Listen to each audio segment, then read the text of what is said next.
Sit gerus. Nou vriende, ek is baie dankbaar dat Hannes op 'n kort kennisgewing die radiostem kom uithelp het. Maar Hannes, ons sien uit wat jy vanoggend met ons wil deel. Dankie. Goeiemôre en elkeen van julle en baie welkom. En dit was nogal interessant toe my boetie my bel en ek hoor hy sê vir my, Hannes, ek het hulp nodig. Maar ons is hier vir 'n rede vanmôre en hierdie rede gaan nie oor my of enigiets anders nie. Dit gaan oor God. So kom ons sluit net gou oë en ons bid saam. Ons Vader, Here, ons is in hierdie huis vanmôre omdat U opgestaan het.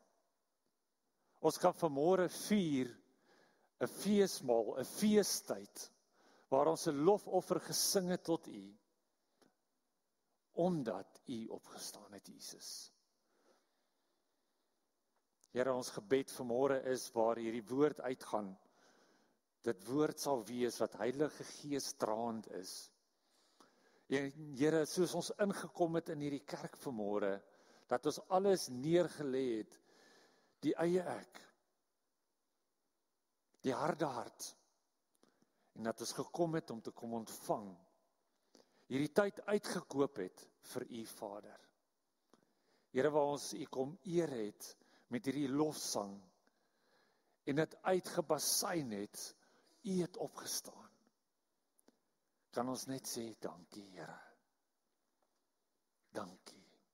Ons bid hierdie Vader, en ons gee hierdie diens aan U. Nie omdat ons dit kan verdien nie, maar uit genade uit. Amen. Amen. Nou dan wonder ons vanmôre, wat is die tema in 'n wonderlike oggend soos vanoggend? Net so tussenin. Ek en Laurens het lekker gelag vanmôre, want toe begin my keel ook gister te krap. Maar dis die Here wat die stem gaan laat dra vanmôre. En ons het 'n wonderlike naweek. Ons het Vrydag uitgekoop, ons het inteendeel hierdie hele naweek uitgekoop om stil te raak en net vir 'n oomblik weer onsself te kan kom herinner aan dit wat Jesus vir ons kom doen het. Die tema natuurlik is, Jesus het opgestaan, maar ek wil vir 'n oomblik net hê ons moet stil staan by die volgende prentjie. Want ons weet, ons is prentjie mense en ons gaan hierdie prentjie mooi in ons gedagtes kan inwerk. Maar prentjie die gedagte van waar Jesus op die kruis sy laaste asem uitblaas. Die voorhangsel het in twee geskeur. Daar was 'n aardbewing, dit het donker geword. Die hele natuur het verander in daardie oomblik, in daardie uur. En die woorde, dit is volbring, soos wat dit in Johannes 19:30 staan, sal vir ewig weergalm. Maar, wat gebeur by die kruis? Die gemoedere is swaar. Daar's mense wat huil, daar's mense wat treur. Want wat het sopas gebeur? Is dit moontlik? Is dit werklik so? Jesus is dood. Jesus het sopas sy laaste asem uitgeblaas. En ek dink daar was baie vrae wat geworstel het in daai oomblik en daai plek. Maar hoe is dit moontlik? Het dit regtig gebeur? Wat gaan nou vorentoe gebeur? Wat nou? In daardie oomblik het almal gedink, dis die einde van Jesus, soos wat hulle Jesus geken het. Hulle het gedink en hulle was met opgewondenheid dat daar 'n Messias gaan wees, 'n koning wat op 'n troon gaan sit, wat hulle 'n kroon op sy kop gaan sit en sê, dis ons koning. Maar hy is nie meer daar nie. Ons lees in Matteus 27 die begrafnis. En ons hou 'n begrafnis vir een rede, omdat iemand afgesterf het. En in Matteus 27 vanaf vers 57, en toe dit aand geword het, het daar 'n ryk man van Arimatea gekom met die naam van Josef, wat self ook 'n disipel van Jesus was. Maar nou wil ek myself gou in die rede val. Hierdie Josef, wat ook self 'n disipel was, hy staan bekend as die geheime disipel. Baie interessant. Hy was 'n geheime disipel omdat hy bang was vir die Jode. Maar dis die geheime disipel wat gaan onderhandel om Jesus by die kruis te gaan afhaal. En ons lees verder, en hy het na Pilatus gegaan en die liggaam van Jesus gevra. Toe beveel Pilatus dat die liggaam afgegee moes word.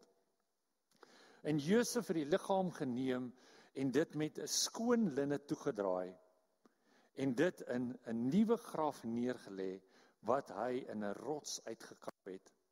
En nadat hy groot steen teen die opening van die graf gerol het, het hy weggegaan. En Maria Magdalena was daar en die ander Maria, en hulle het reg voor die graf gesit. Die graf is toe. Daar's fisies 'n klip voor die opening gerol en Jesus is daar binne. Dit was natuurlik 'n baie moeilike tyd vir enige iemand om 'n begrafnis te reël. As gevolg van die Pasga-tyd en waar ons Vrydag dit so mooi die uitbeelding gesien het met die Pasga-maal wat hierso was, die tafel wat gedek was en die jong mense dit kon geniet soos wat hulle dit in daai tyd. Maar daar was ook sekere reëls, sekere dinge wat hulle mag en nie mag doen nie. So Maria, hulle kon nie vir Jesus gaan balsam nie, alhoewel hulle gaan goed voorberei het, want dit was die volgende dag Sabbat, en dan mag hulle nie daai tipe van dinge gedoen het nie. Die perfekte lam, wat die uitbeelding was met die Pasga, en Jesus kom, die perfekte lam, die vlekkelose lam, sondevry, en hy kon sterf vir my en vir jou sondes, vir ons oortredinge. Die disippels is nie eers daar om Jesus te begrawe nie. Hulle is nie daar nie. Hulle is inteendeel verward. Hulle is bang en hulle vrees met hulle lewe, want kyk wat het met Jesus gebeur. Ons ken Simon Petrus, dat hy selfs ontken het, toe hulle vir hom vra, maar was jy nie saam met daardie man gewees nie? Ken jy hom nie? Het jy nie saam met hom op hierdie stofpaadjies geloop en dinge gedoen nie? En hy het gesê, maar ek ken hom nie. 'n moeilike tyd. Daar's verwarring, daar's onsekerheid. Josef, hierdie geheime disipel, met die hulp van Nikodemus, vat Jesus se liggaam en hulle plaas dit in linne. Hulle vou hom toe in hierdie linne doeke, hulle sit hom in 'n nuwe graf en hulle maak die graf toe. Maar aan die ander kant is daar iets anders besig om te gebeur, want die Fariseërs natuurlik moet voorbrand maak. Hulle moet seker maak dat hulle nou nie nog verder hierdie onluste kry, hierdie oproering wat hulle nou reg gekry het om stil te maak. Hulle gaan praat met Pilatus en hulle gaan herinner hom aan dit wat Jesus gesê het. Om te sê dat ek gaan oor 3 dae opstaan. En hulle pleit by Pilatus. En dit is verder in Matteus 27 van 63 af, en dit is die Fariseërs wat hier praat, en hulle sê, my Heer, ons herinner ons dat die verleier, hulle verwys na ons God, na ons Jesus, as 'n verleier. Toe hy in die lewe was, gesê het, oor 3 dae staan ons op, gee dan bevel dat die graf verseker word tot die 3de dag toe. Plaas wagte daar tot die 3de dag toe, dat ons net seker maak, dat sy disippels nie miskien in die nag kom om hom te steel nie. Hulle is nie bang dat hy dalk opstaan nie. Hulle is bang dat die disippels sy liggaam kom steel. En vir die volk sê, hy het opgestaan uit die dode, en die laaste dwaling sal erger wees as die eerste. Tot nou toe mis die Fariseërs dit. Hulle het gesien wat gebeur, hulle het gesien hoe donker dit word, hulle het gesien hoe die aarde selfs saam praat, hoe die aardbewing gebeur en die voorhang sal in 2 skeur, maar hulle mis dit nog steeds. Maar ons is vanoggend hierso met goeie rede. Ons is vanoggend hier met opgewondenheid, waar ons gesing het vanoggend, was dit vir my so mooi, al die liedjies wat ons gesing het oor die oorwinning, oor die graf wat leeg is, oor Jesus wat leef. Ons is opgewonde vanmôre, nie net omdat Jesus vir ons sondes gesterf het nie. Ons is nie net vanoggend opgewonde omdat daar 'n kruisdood was nie, maar ons is opgewonde want die kruis is leeg. En daarom gebruik ons ook die simbool van die kruisie, waar daar nie meer 'n Jesus hang nie. Die kruis is leeg. Ons is opgewonde vanoggend, nie net omdat Jesus begrawe is nie, maar die graf is leeg. Jesus het opgestaan en Jesus leef. Ons kan jubel en juig daaroor. Maar kyk wat gebeur in Johannes 20, in die oggend van die opstanding. En ons lees sommer van die eerste vers af. En op die eerste dag van die week kom Maria Magdalena vroeg, terwyl dit nog donker was. En hier gaan ek myself nou gou weer in die rede val. Hoekom is sy graf toe? Sy het nie graf toe gegaan met die opgewondenheid. Jesus het gesê, hy gaan oor 3 dae weer opstaan. En gaan kyk, maar is die graf leeg nie. Sy het nie gegaan en gaan ontmoet die Jesus wat opgestaan het. Nee. Hulle gaan graf toe met al die goedjies wat hulle voorberei het om hom te gaan balsem, sodat sy liggaam behoue kan bly.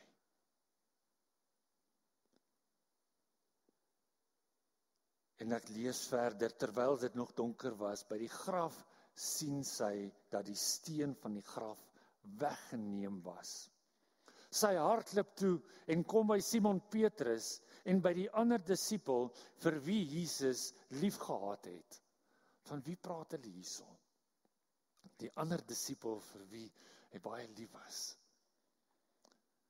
Ons lees uit Johannes uit, en Johannes was baie lief om te praat as 'n derde persoon. En dan saam met dit het hy ook na homself verwys aan die disipel vir wie Jesus baie lief was. En dit is my so koslik, is eintlik vir my so mooi, want ek dink Jesus was lief vir almal. Jesus is nie ondergeskei, maar ek is nou bietjie liewer vir jou as vir jou nie. Want as dit was, dan sou hy dalk ook sy kruisdood uitgesoek het vir wie hy dit doen, maar hy dit kom doen vir ons almal. Maar kom ons lees verder en sê vir hulle het die Here uit die graf weggeneem en ons weet nie waar hulle hom neergelê het nie. Maria Magdalena is nie bekommerd dat Jesus opgestaan of opgewonde dat Jesus opgestaan het nie. Sy is bekommerd, want haar Jesus is weg en iemand het hom weggevat. Toe gaan Petrus en die ander disipel uit en kom by die graf. En die twee het saam gehardloop en die ander disipel het vooruit gehardloop. Ek is baie bly om te sien, hy was daarom fikser as Simon Petrus gewees. En hy het vooruit gehardloop en vinniger as Petrus en eerste by die graf aangekom. En terwyl hy neerbuk, sien hy die doeke neerlê, maar hy het nie ingegaan nie. Toe kom Simon Petrus agter hom aan en gaan in die graf in en sien die doeke lê. En die doek wat op die hoof was, sien hy nie by die doeke lê nie, maar opgerol op een plek afsonderlik. Let bietjie op hierdie doeke. Daarop het ook die ander disipel, wat eerste by die graf gekom het, ingegaan, en hy het gesien en geglo. Dis wonderlik. Hy het geglo, want hulle het nog nie die skrif verstaan, dat hy uit die dode moes opstaan nie. Ek wil vir 'n oomblik stil staan by hierdie doeke wat daarvan gepraat word. Hierdie doek wat netjies opgevou of opgerol was, het 'n baie spesifieke betekenis en dit was so belangrik dat dit in die boek van God, in die boek van lewe, die Bybel, opgeteken moes word. En ons weet in alles wat God doen, in alles wat Jesus gedoen het betekenis gehad. Jy kan die boek vat van Genesis af en jy kan hom regdeur vat en elke ding het 'n betekenis gehad wat oorgedra gaan word vir iets wat kom. En daarom kan ons ook nie Openbaring uitsluit nie, want daar's soveel wat daar vir ons selfs vandag en in die toekoms inhou. Maar wat beteken hierdie doeke? Om dit te verstaan, moet ons so bietjie kyk na die Hebreëse tradisie. En hierdie tradisie is tussen die dienskneg en die meester. En as jy enige Joodse persoon of jong Joodse man vra, sal hy presies weet wat dit beteken. In daardie tyd het die meester, as hy wou gaan eet, het die dienskneg die tafel gaan voorberei. En ek kan nou nogal indink, dit was soos 'n tafel wat hierso voorberei is, waar die tafel uitgepak is met al die kos. En dit is presies uitgepak soos wat die meester daarvan hou. En dan is daar 'n doek wat opgevou was by die meester. Dan was die dienskneg nie naby nie. Die dienskneg het daar agter om die hoekie gaan staan en hy het gaan loer. En hierdie meester het begin eet. Nou terwyl die meester gaan eet het die dienskneg nie gou kom kyk en die tafel bietjie reg skuif nie. Die dienskneg het nie gevra, kan ek gou ietsie kom doen nie. Ek wens ons kan dit vandag dalk doen. Want as jy net daar in die restaurant sit en jy het net daai lekker groot hap in jou mond gesit, dis wanneer daai mense gewoonlik na jou toe kom en sê, en is alles reg? Hoe proe die kos? Daardie tyd het die diensknegte nie dit gedoen nie, hulle het daar weggebly. En as hierdie meester klaar geëet het hy die doek gevat en hy het sy vingers afgevee, hande afgevee, mond, gesig en selfs sy baard skoon gemaak. En as hy sy baard klaar skoon gemaak het, dan het hy hierdie doek gevat, hom opgevrommel en hy het hom neergegooi. En wanneer die dienskneg daar om die hoekie staan en hy loer en hy sien dat die doek is opgevrommel, dan weet hy, dit beteken, my meester sê, ek is klaar. Hoe wonderlik is dit? En hier kom Jesus en sy doek is opgerol in die graf. Wat beteken, ek en jy moet weet, hy's nog nie klaar nie. Hy's nog nie klaar met my nie, en dankie tog daarvoor. Hy's nog nie klaar met hierdie wêreld nie. Hy's nog nie klaar met jou nie. Maar wat moet ek en jy verstaan uit die opstanding? Hoekom is dit so belangrik dat daar 'n opstanding moes gewees het? Daar's dan 'n kruis gewees. Jesus was geslaan vir ons sondes. Hy het gesterf vir ons sondes. Hy het die pyn verduur, so erg toe die hele wêreld se sondes in die verlede en in die toekoms op Jesus se skouers gelaai is, in daardie oomblik dat hy gesê het, my God, waarom het U my verlaat? Dat God sy gesig moes wegdraai. Vir my en vir jou. Maar hoekom is die opstanding dan so belangrik? Omdat Jesus opgestaan het. Weet ons dat die koninkryk van die hemel die aardse sondesgeskiedenis vir ewig gebreek het. Omdat Jesus opgestaan het, weet ons dat die dood oorwin is, ook vir my en vir jou. Ja, ek weet ons aardse ou liggaampies, hulle gaan maar af, en ons aardse liggaam gaan tot sterwe kom. Dis verseker. Maar, omdat Jesus opgestaan het, weet ons gaan eendag in 'n verheerlikte liggaam, ongebroke, sonder skete, opstaan, en ons gaan vir ewig saam met Jesus lewe. Jesus se opstanding gee ons die autoriteit om kerk te wees. Om kerk te wees en te verkondig en getuie te wees vir dit wat gebeur het. As gevolg van hierdie opstanding gee dit betekenis aan die sakrament wat ons gebruik, die nagmaal. Want wat sou daar gewees het en wat sou die kruis beteken het as daar nie 'n opstanding was nie? Alles wat in die Bybel is, verwys van wat gebeur het en nog gaan gebeur. God het alles so bewerkstellig, tot op die klimaks van waar Jesus gesterf het, begrawe is en na die 3de dag weer opgestaan het uit die dode. As gevolg van Jesus se opstanding gee dit vir my en vir jou geloof dat daar lewe is. Dit gee vir ons hoop. Selfs al gaan ons deur diepe waters in ons lewens. Selfs voel dit partykeer asof die hele aarde onder ons uitgeruk word, kan ons weet en met vrymoedigheid sê, Jesus het opgestaan. En omdat hy opgestaan het, sal ek lewe. God se krag het deur Jesus my en jou volkome vrygemaak. Vrygemaak van alle bindings. Vrygemaak van alle oortredinge.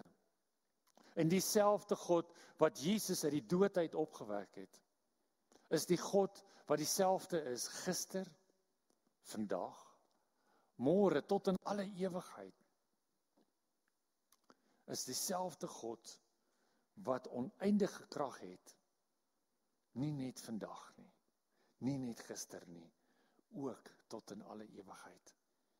Wat beskikbaar is vir elkeen van ons,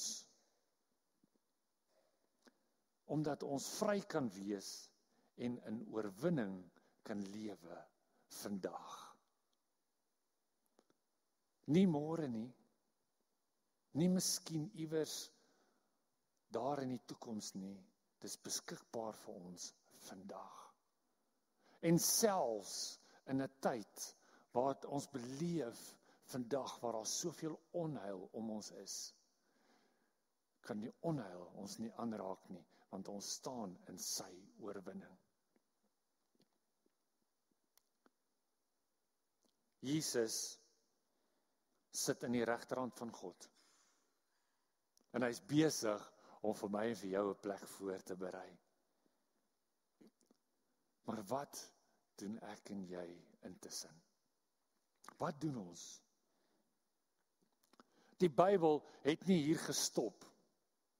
Ons lees nie die 4 evangelies, Matteus, Markus, Lukas en Johannes, en ons lees die verhaal en die gedeelte van Jesus, en ons lees die opstanding, en dan maak ons die boek toe.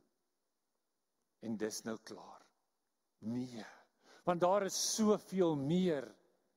Daar is soveel meer in stoor, selfs vir my en vir jou. Dit is juist die geloofsfondasie waarop ons kerk gebou word. Jesus se opdrag en werk het nie daar gestop nie. Ek lees vir ons uit 1 Korintiërs 15 vanaf vers 12 die volgende.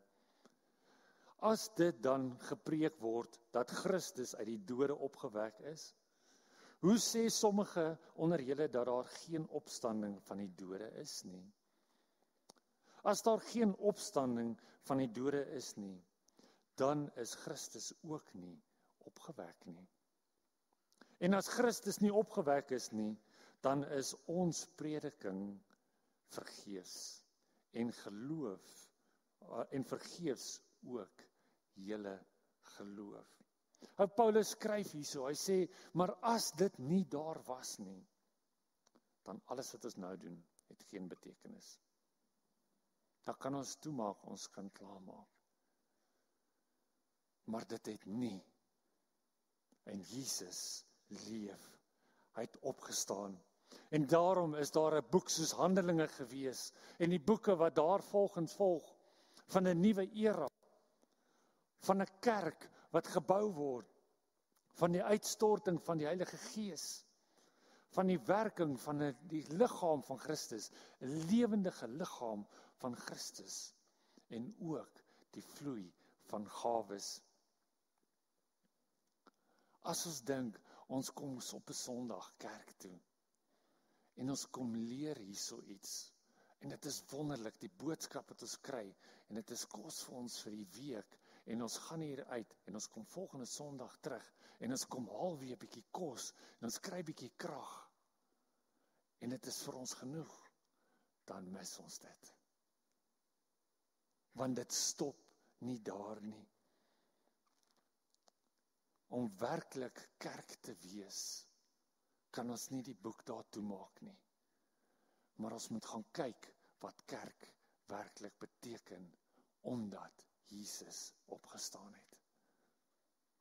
Ek en jy is deel van 'n lewendige liggaam van Christus.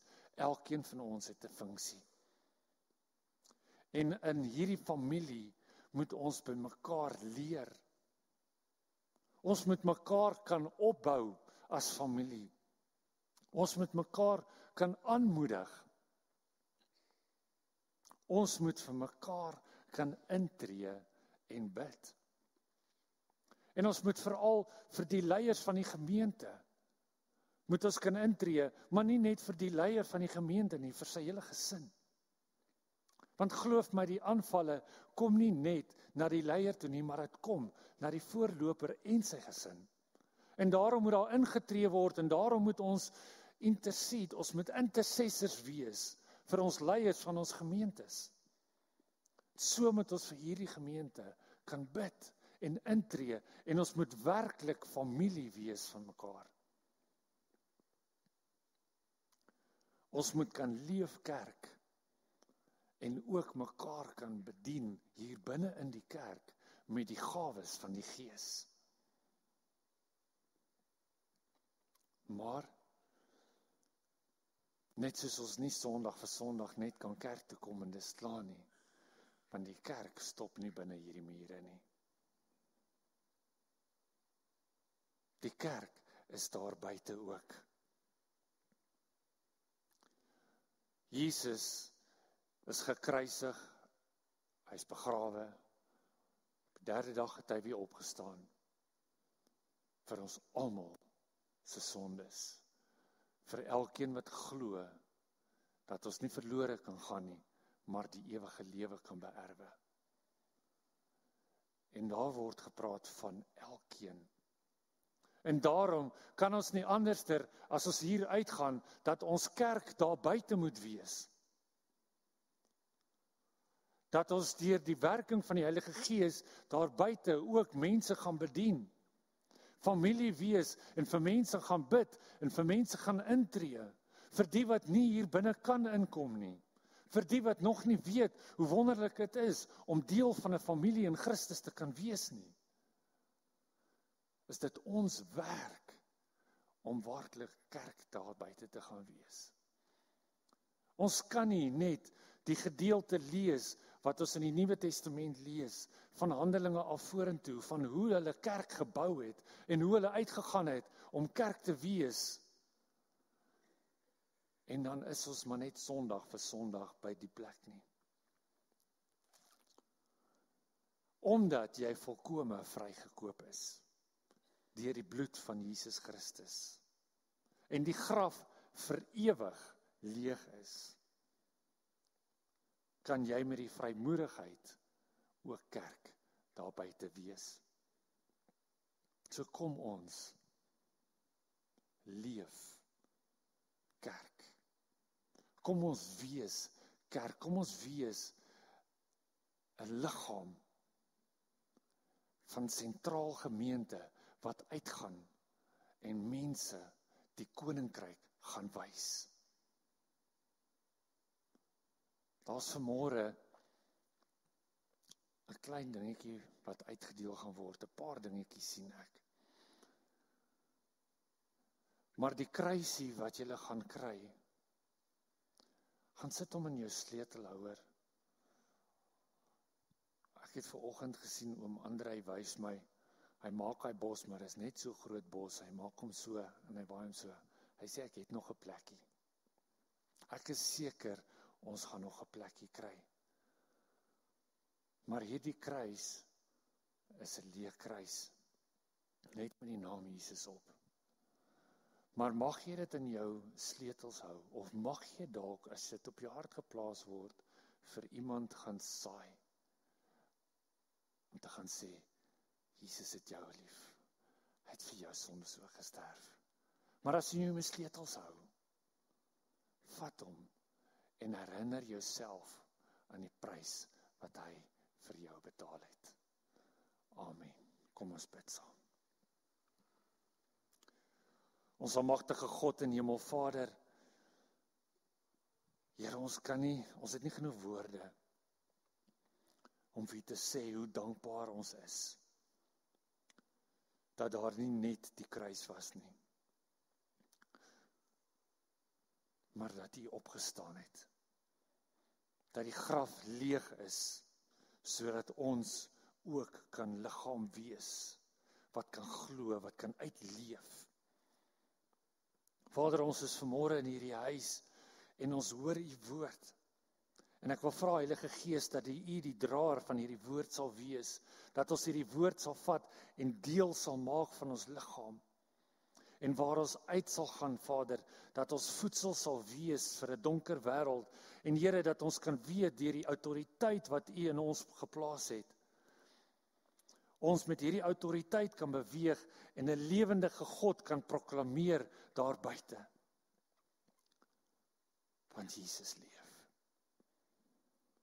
Vader, ons gebed is dat enige van ons wat vanmôre hier is met enige bindings in hulle lewens en enige kettinge wat hulle vashou, dat dit gebreek word in die naam van Jesus Christus.